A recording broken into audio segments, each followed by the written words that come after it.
So you start, you get your client in place, and maybe give them a little wobble just to make sure they're nicely realigned. And then we're just going to press the feet down to the mat.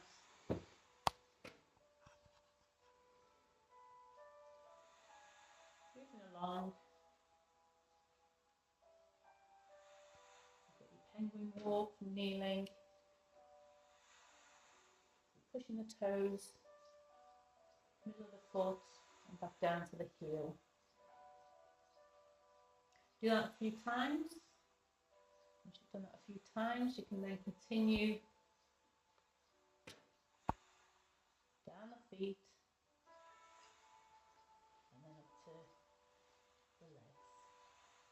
Making sure you're not pressing down on the shin bone, you're actually on the side of the client's calf. You get to the knees, no pressure on there, but you can actually circle the knees.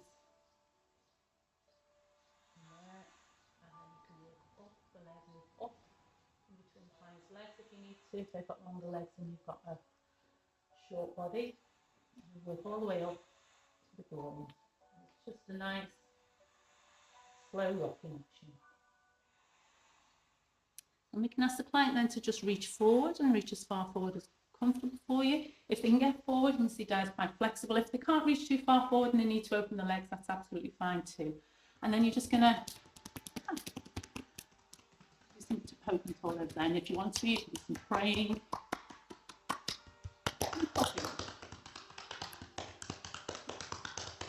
Now from there, just give them a nice couple of sweeps on, 2 or 3 sweeps.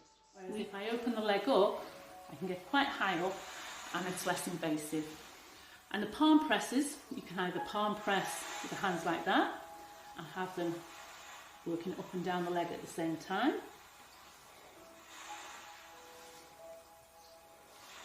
Or you can use both hands and work up the leg that way. Again, that choice is yours.